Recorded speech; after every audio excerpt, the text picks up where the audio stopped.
আজকে হচ্ছে পুরীতে যাওয়ার তৃতীয় দিন। তো আজকে আমরা সকাল 4টের সময় উঠে দেখো স্নান করে নিয়েছি। আর যাব হচ্ছে আজকে জগন্নাথ দর্শন করতে। তো এখানে এসেছি মেনলি তো জগন্নাথ দেবের দর্শন করতেই, তাই না? সমুদ্রের স্নান তো আছেই। তবে সমুদ্রে স্নান করার ভিডিওটা তোমাদেরকে শেয়ার করতে পারিনি, কারণ ওখানে তো ধরো মোবাইল নিয়ে যেতে পারিনি। সমুদ্রের মধ্যে জলে যদি পড়ে টরে যায়। আর দেখো ছেলেকেও উঠিয়ে দিয়েছি জোর জবরদস্তি করে। তো ছেলেও উঠে একটা পাঞ্জাবি পরে নিয়েছে। তো আমরা দেখো সবাই মিলে যাচ্ছে হচ্ছে জগন্নাথ দেবের মন্দিরে জগন্নাথ দেবকে দর্শন করতে। তো যদিও ওখানে ফোন নট অ্যালাউ, তবুও তো দূর থেকে মন্দিরটা তোমাদেরকে দেখাতে পারবো, তাই না? তো সেই জন্যই আমি মোবাইলটা নিয়ে এসেছি। অনেকেই মোবাইল নিয়ে আসেনি, কিন্তু আমি মোবাইল নিয়ে এসেছি, জমা করেছিলাম। তো এখানে 5 টাকা করে নিচ্ছিল। যাই হোক, 5 টাকাই নেক 10 টাকাই নেক, আমি ভেবেছিলাম তোমাদের সাথে অবশ্যই শেয়ার করব। যারা যারা গেছো মন্দির তারা তো জানোই, দেখেছো। আর যারা যাওনি তাদের জন্য তো অবশ্যই আমাকে এই কষ্টটা করতেই হবে। তো দেখো সকাল 5:30টার মতো বাজে এখন, কারণ বলেছে সন্ধে বলছি, সকাল 7টার সময় মন্দির নাকি বন্ধ হয়ে যাবে, তার আগে দর্শন করে নিতে। তো সেই জন্যই আর কি প্রচুর লম্বা লাইন পড়বে বলে আগে ভাগে চলে এসেছি। আর এখানে মোবাইলটা এরপর জমা দিয়ে দেবো। লাস্ট বার তোমাদেরকে মন্দিরটা একটু দেখিয়ে দিচ্ছি। তো এই যে, আর এখন হচ্ছে বিকেলবেলা, তখন আর তারপরে মন্দির থেকে এসে নিয়ে খুব টায়ার্ড ছিলাম। আর যেহেতু রাত্রে কাজ করে ভোরবেলায় আবার বেরিয়ে পড়বো পরের জায়গাটার জন্য আর কি, রুম ছেড়ে দিতে হবে, সেই জন্যই আর ভিডিও শ্যুট করিনি। বিকেলবেলায় একদম ভিডিওটা করলাম একটুখানি। তো বেশ সমুদ্রের ধারে এসে খুব ভালোই লাগছিল। তো ভীষণ মন খারাপ করছে। এখন হচ্ছে পরের দিন সকালবেলায় বুঝতেই পারছো মোডটা দেখি যে মনটা খুব খারাপ, কারণ চলে আসতে হয়েছে আমাদেরকে। এরপরে আমাদেরকে মানে আর দুটো জায়গা দেখাবে, তারপরে আমাদেরকে বাড়ি যেতে হবে। তো এটা হচ্ছে ধবলগিরির মন্দির। মন্দির ঠিক নয়, মানে পাহাড়। ধবলগিরি আর খণ্ডগিরি পাহাড়টা পরপর আছে। খণ্ডগিরিতে আছে হচ্ছে একটা মন্দির।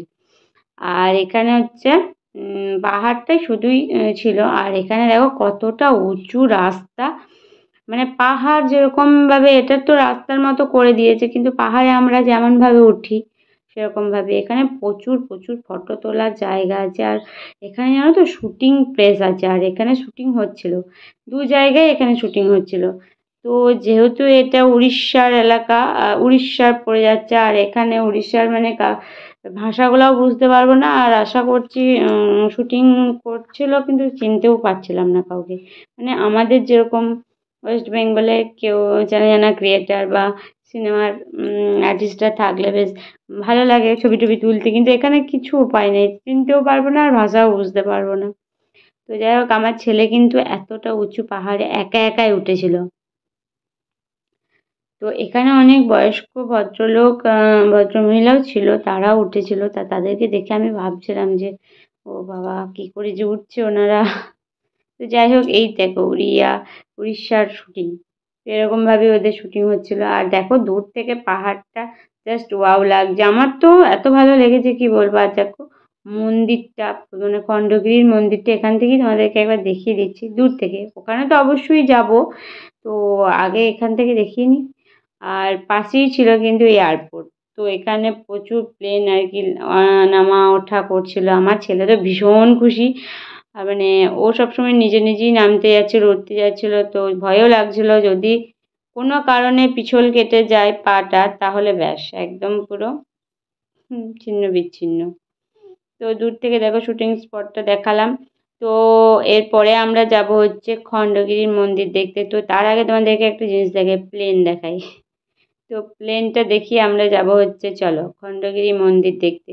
তো এই ভিডিওটা কিন্তু আজকে এখানেই শেষ করতে হবে আমাকে, কারণ পরের ভিডিওটা এই ভিডিওর মধ্যে যদি অ্যাড করে দিই তা অনেকটা বড় হয়ে যাবে। তো পরের ভিডিওতে তোমরা অবশ্যই দেখতে পাবে যে আমরা কেমনভাবে নন্দনকাননে গেছিলাম। ওখানে পশু পাখিদের সাথে ভীষণভাবে মানে মজা করেছি। মানে যদিও দূর থেকে, কাছে গিয়ে তো মজা করতে পারবো না, বাঘ আছে, সিংহ আছে। তো চলো আজকের মতো ভিডিওটা এখানেই শেষ করছি। দেখা হবে নেক্সট ভিডিওতে। ততক্ষণ অবধি ভালো থাকবে। টাটা।